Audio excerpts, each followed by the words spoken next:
Welcome to the First Time Facilitator podcast. Whether you're a first-time facilitator or a seasoned pro, listen in for tips and tricks to make a bigger impact at the next workshop you deliver. And now, your host. Her husband Chris hosts a YouTube cooking show for tradies. Leanne Hughes. Hello, and thanks for listening in to episode 47 of the First Time Facilitator podcast. I'm your host, Leanne Hughes, and I'm here to help you develop and deliver workshops that kill. This podcast episode is being released on the 31st of December, 2018. And look, I know it's cliche setting New Year's resolutions, and look, I don't really do those, but I do find that this time of the year is really great for taking the time out to reflect, reset, and refocus for the year ahead. It's like that analogy. We're too busy sometimes driving our cars to stop and refuel. And at some point, you need to stop at that service station, get out and fuel up. And I find that this time of the year is the best time to do that. But hey, look, the lessons I'm sharing can apply at any time of the year. So if you're listening in the middle of April, that's all good. But let's go back to the 31st of December. And if you're like me, you may be spending this time away from work and getting your brain all charged up and inspired by burning through podcast episodes, reading great website articles, and also some books. At the same time last year, the 31st of December 2017, I did a lot of work to set my 2018 up. And all I want to do on today's episode is to share some of the cool tools, processes that I use to do that, and really highlight some key podcasts and books that have helped me and may resonate with you as well. I'll give you some insights into how to use these tools, but I'm also linking to all of the resources in the show notes for this one, which you can find at firsttimefacilitator.com/episode 47. And a quick heads up, if you'd like to chat all things facilitation with the First Time Facilitator community, just visit Facebook and find our group. It's called The Flip Chart. Just search for the words The Flip Chart in Facebook and join us. I and all the other listeners would love to chat with you in there. Okay, so when I start planning for my year, I take some time to reflect. Now, the word reflection, it isn't that exciting or super sexy, but it is important. And there are a few key questions that you can ask yourself, but I wanted to share with you a really super easy way of doing this, and it's based on a tool called the Good Life Buckets, created by a guy called Jonathan Fields. He explains this framework in his book called How to Live a Good Life. Jonathan isn't actually a big fan of the idea of finding a life purpose. He says that it's paralyzing for many of us, which is reassuring, but instead he says it's more effective to ask yourself, well, what can I do now with a sense of purpose? So we should seek to do something with purpose every day. Then months or years down the road, you'll be able to connect the dots. No, I like that because I think our path in our careers is rarely linear. Now, I use the 3 buckets analogy all the time because, like I said, it is so simple. I used it in a speech I did at Disrupt HR when I was talking about sit-stand desks. I also incorporated it into a presentation a couple of months ago where I spoke to a group of about 30 women in Brisbane on the importance of communication and networking. So essentially, I'm a 3 buckets nerd. But look, hey, I'll own it.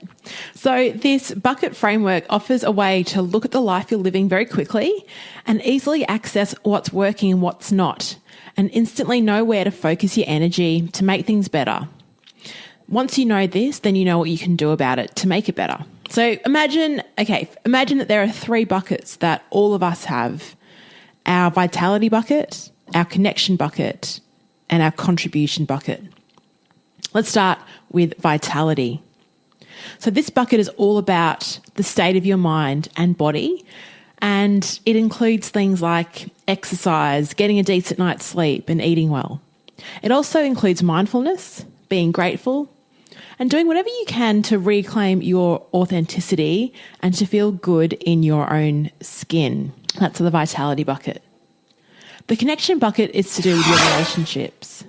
As Brené Brown says, humans are hardwired for connection, love, and belonging.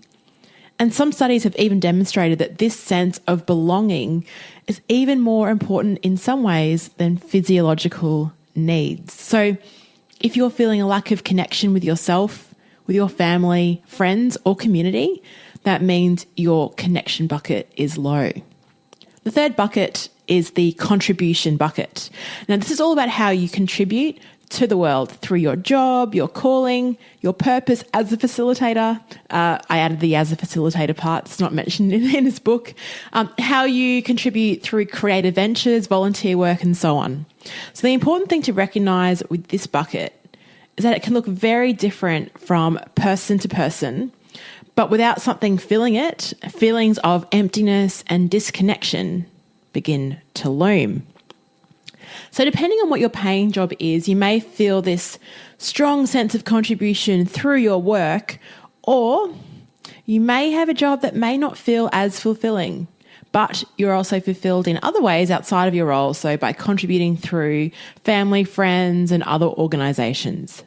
So when you start hearing these definitions, you can quickly form ideas of how full each of your bucket is. If you want to get more detail on this, I'm linking to Jonathan's really great worksheet. You can complete it in 60 seconds and has like a very simple checklist against each bucket item. For example, under vitality, the checklist includes as free from pain, disease, and disability as possible, aware, present, and engaged in the moment, peaceful, calm, and able to navigate change, grateful, and growing. So my question to you is, if you were to rate your vitality bucket out of 10, with 1 being an empty bucket and 10 being a full bucket, where do you think you would be? I think I'm going to give myself a 7 out of 10 for this one. I love the daily ritual of getting up and exercising because it gives me so much energy through the day. And I also think some of my best ideas come out of just going for a run. But diet, well, I need to improve that as well as mindfulness. So I'm the sort of person that wakes up in the morning, gets straight onto social media or email, and I know that this is damaging and something that I want to build on for 2019. The next bucket is connection.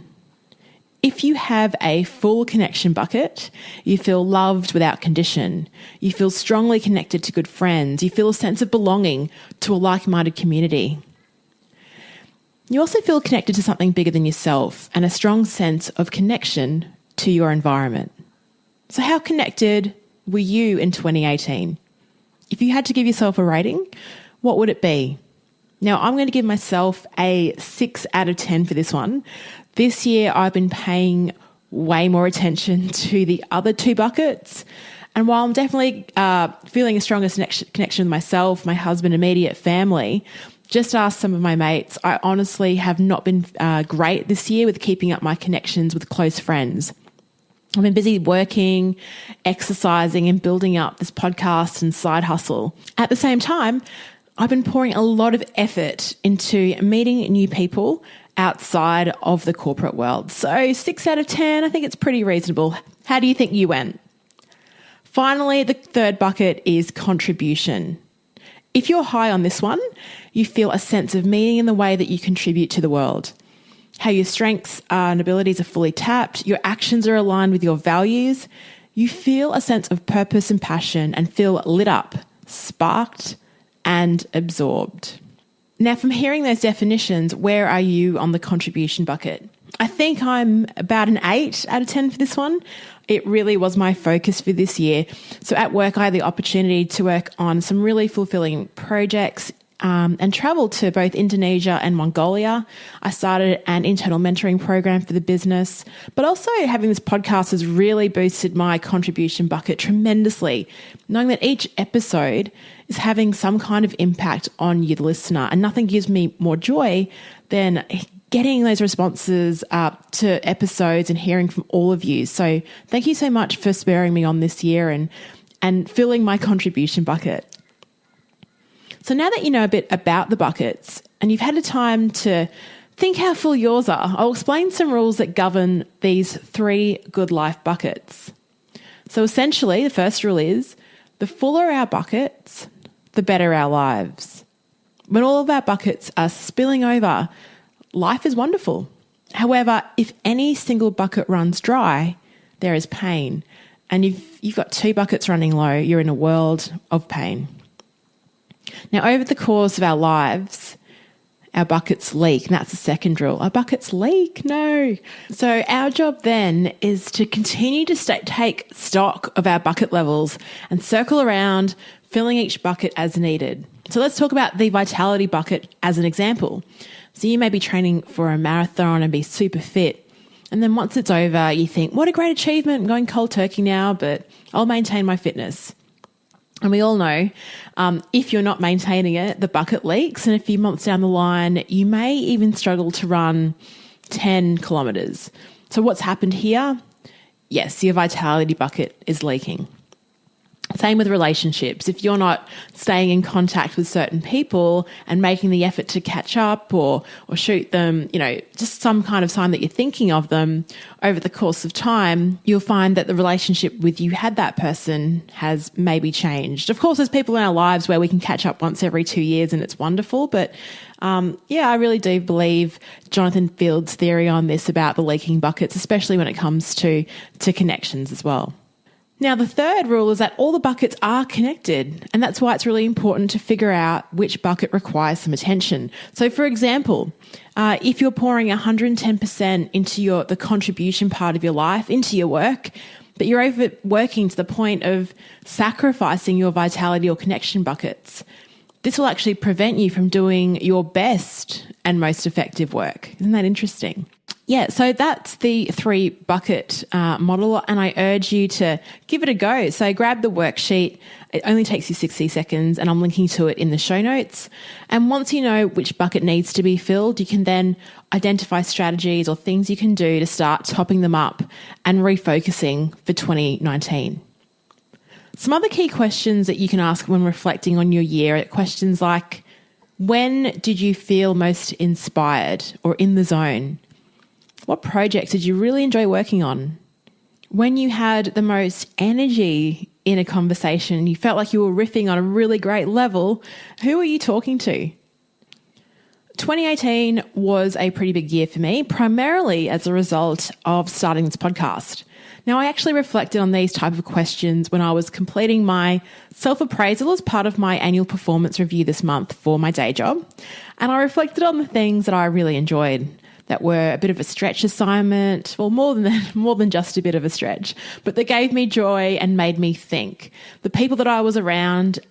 And I also realized all the work that I involved really did revolve around facilitation and travel, so working directly with people and seeing their growth. So I work in the talent management and development team for a global mining services provider.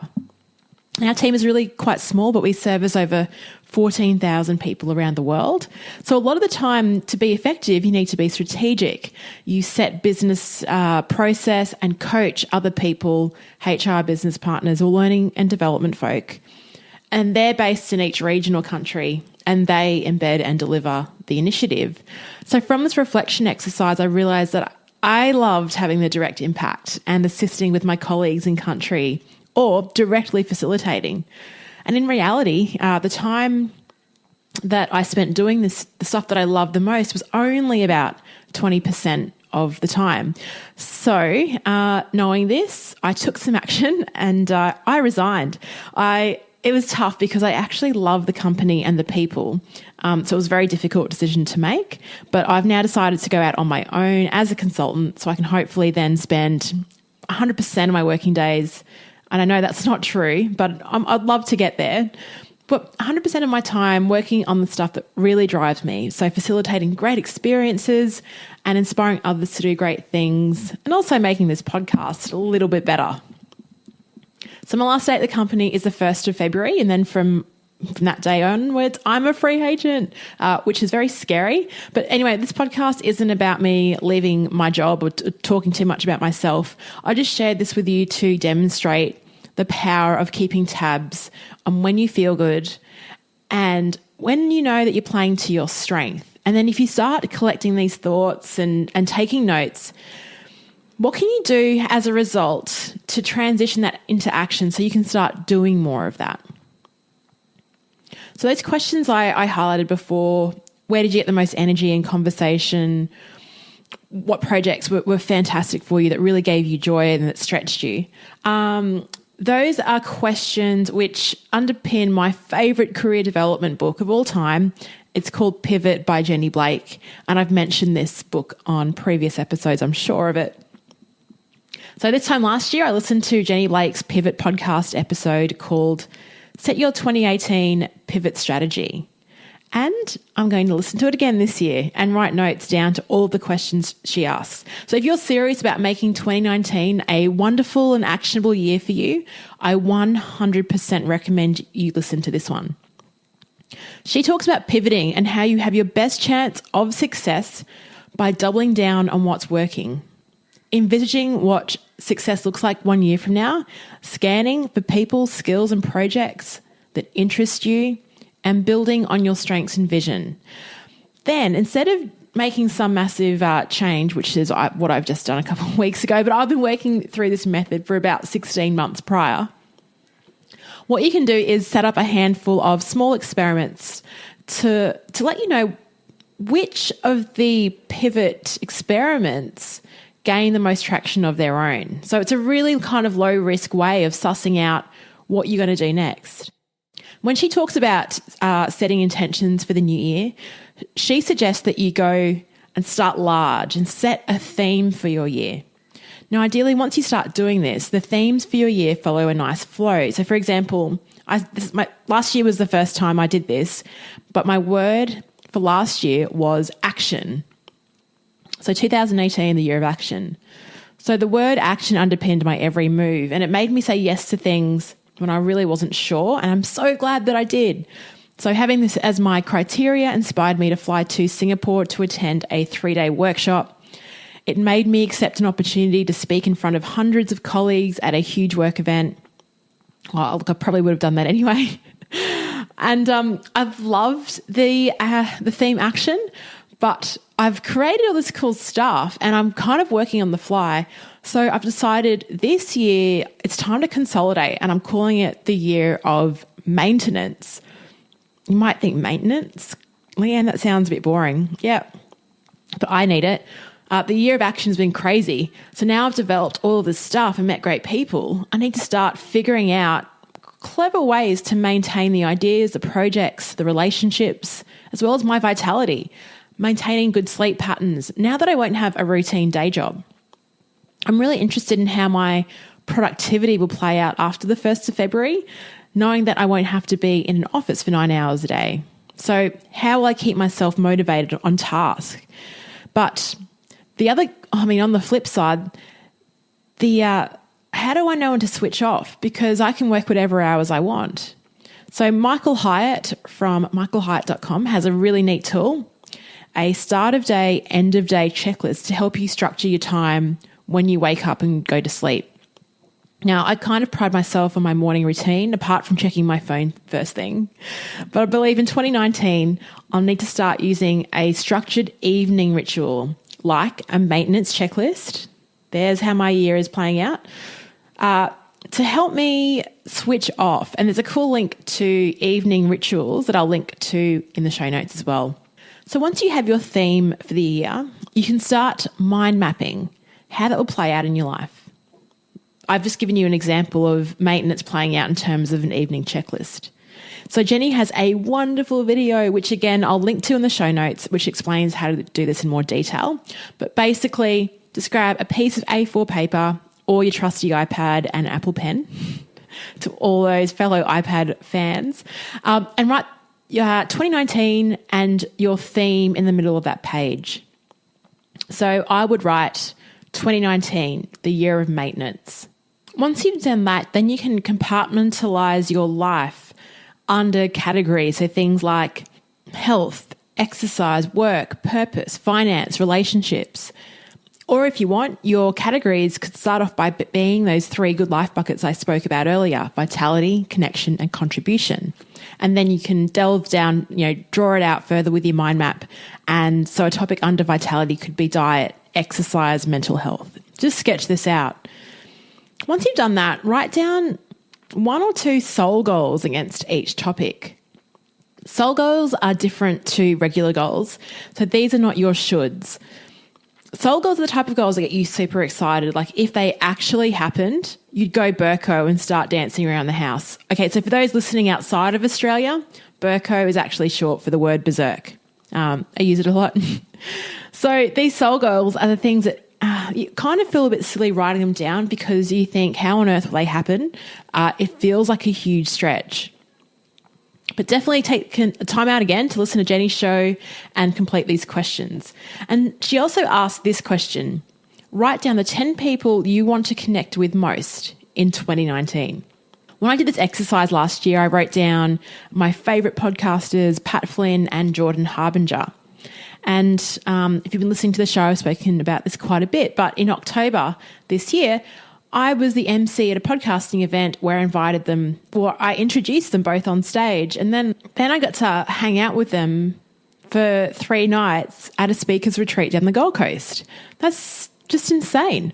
I didn't have a podcast last year. I had no platform. Did I ever think this could happen? No, but I wrote it down anyway. And I don't want to be all woo-wooey like The Secret. It's not my style, but I think it is really about being intentional. And if you operate on default, life can just smack you around. But if you make a decision, write it down, focus on it, and start asking yourself questions like, okay, I've written Pat Flynn and Jordan down. How would this actually work? You start opening up your brain to seeing the possibility. So asking the right questions is critical. Even Albert Einstein said, if he had an hour to solve a problem and his life depended on the solution, he would spend the first 55 minutes determining the proper question to ask.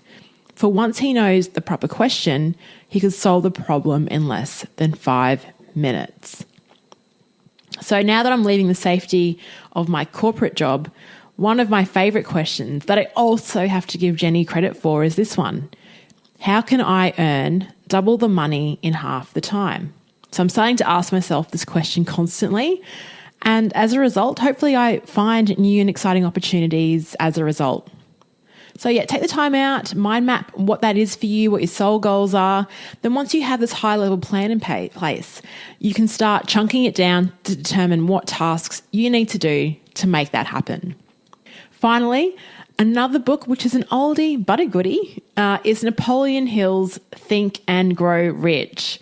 Oh, gosh, this book was recommended for me to read 15 years ago, and I only read it last year. And I was thinking, where's it been all my life? It's such a great book.